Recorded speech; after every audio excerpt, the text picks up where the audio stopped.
And good morning again. Well, we start with a story that just won't go away. On September 11th of last year, the American compound in Benghazi was attacked. The U.S. ambassador to Libya, Chris Stevens, and 3 other Americans were killed. Exactly what happened that night has been investigated by various agencies and congressional committees, but remains a source of controversy. And today, there is new information raising questions about whether there was a cover-up by the State Department to deflect criticism that it had ignored requests for more security for its people in Libya.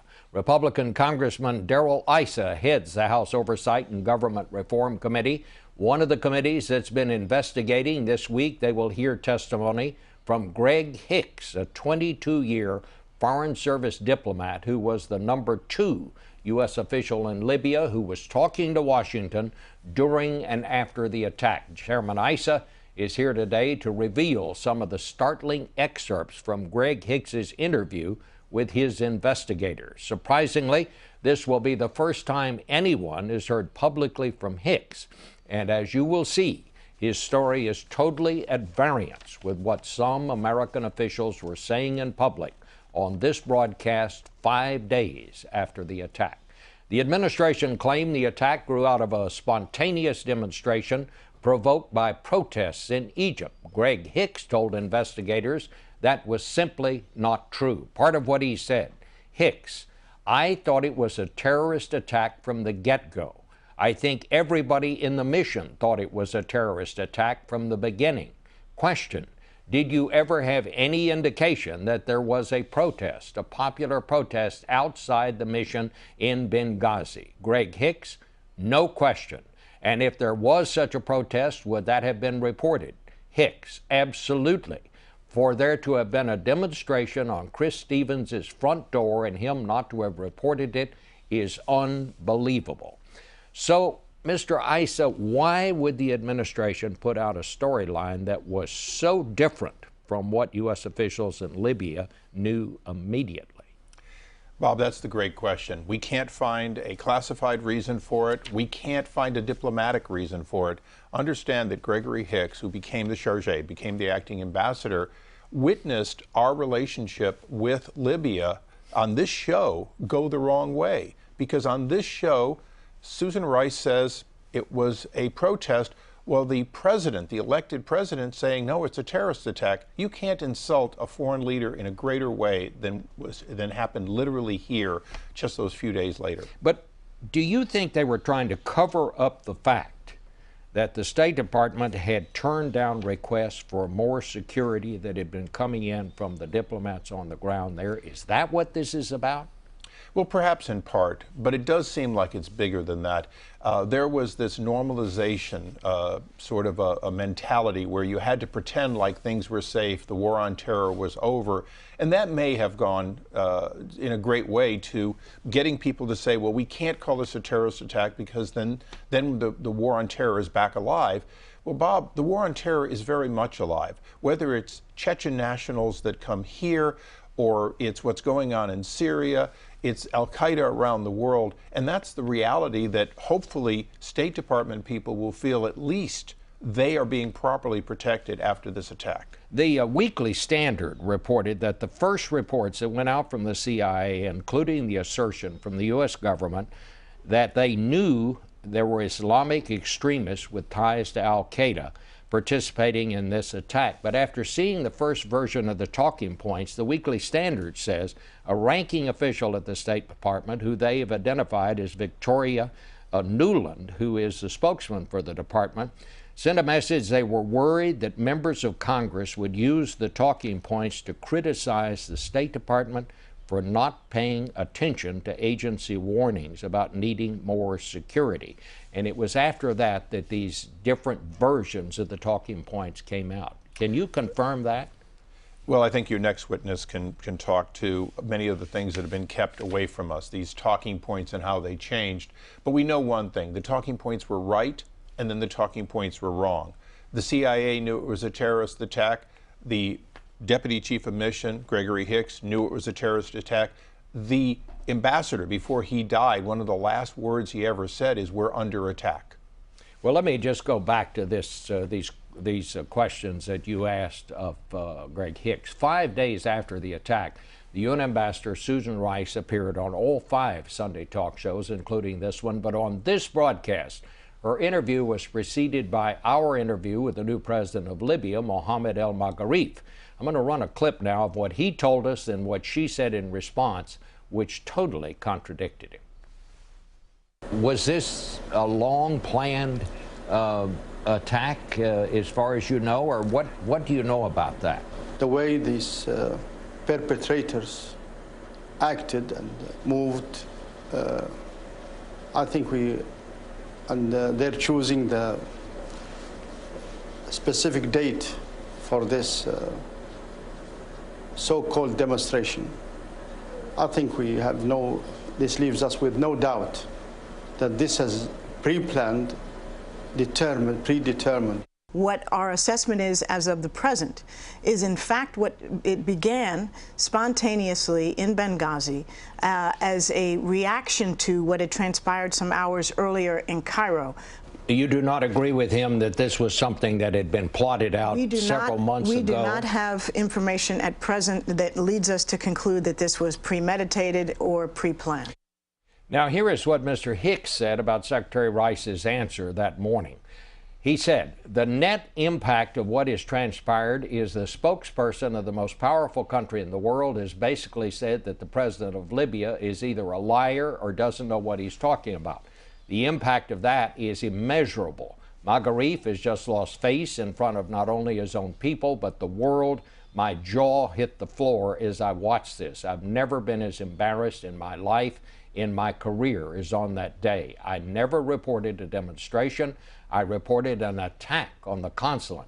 Chris's last report, if you want to say his final report, is, Greg, we are under attack. It is jaw-dropping. That, to me, how that came to be. Mr. Hicks went on to tell your investigators that no one from the State Department contacted him before Ambassador Rice's appearance. He said, I was personally known to one of Ambassador Rice's staff members. I could have been called. And you know, the phone call could have been, hey, Greg, Ambassador Rice is going to say blah, blah, blah. I could have said, no, that's not the right thing. The phone call was never made. Again, what was going on here? Well, clearly there was a political decision to say something different than what was reasonable to say. And I think, Bob, one of the tragedies of this is it took 3 weeks to get our FBI in. Well, when you tell the president of Libya, who, by the way, went to Benghazi at personal risk, did that broadcast from Benghazi as a courageous act, if you tell him he's wrong, that it's not terrorism, what a surprise that you have a hard time getting FBI to the crime scene. If anything, we may have compromised our ability to know what really happened there as far as catching the culprits, because more weeks went by with no FBI on the ground. Well, let me just read something more from the interview, which, as you now know, and we stress, this was Mr. Hicks's opinion.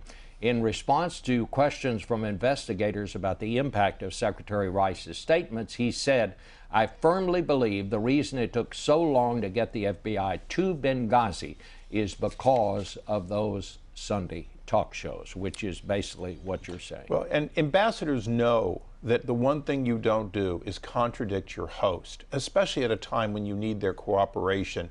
This was a fatal error to our relationship, at least for a period of time, and we can't find the purpose. Secretary Clinton should have been above all else, the person who was on the same sheet of music with the Libyan government, and she wasn't.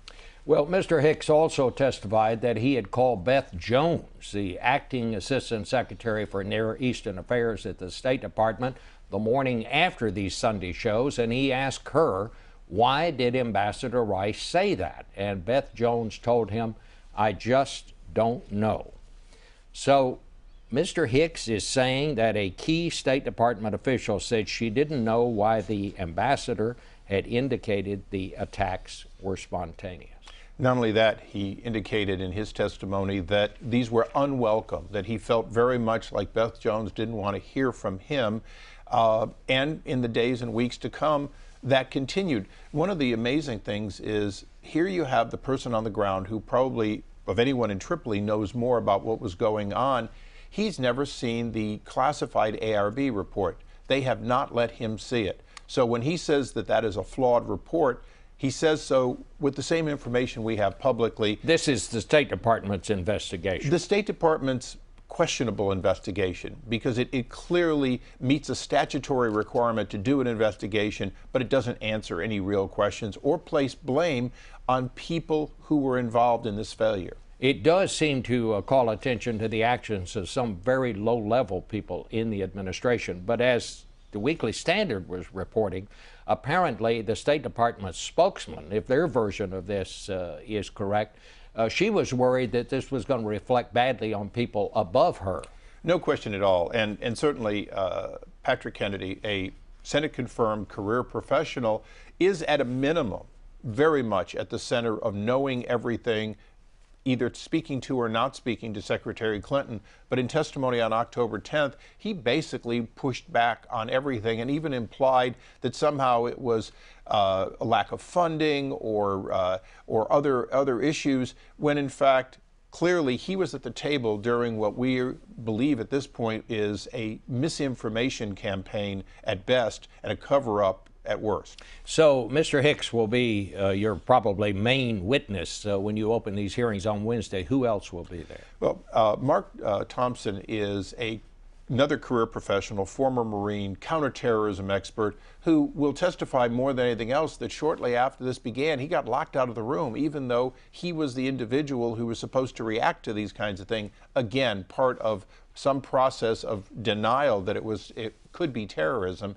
And then Eric Nordstrom, who was the person who was the canary in the coal mine, if you will, that was pushing for more security, saying that this was a problem leading up to and shortly before the attack. And we believe this gets us back to where we were on October 10th. It takes us forward to the next step of the unanswered question, even after we gave the State Department plenty of time to give those answers. Well, as we understand it now, the State Department is reviewing its investigation. Now, I guess that comes at your request.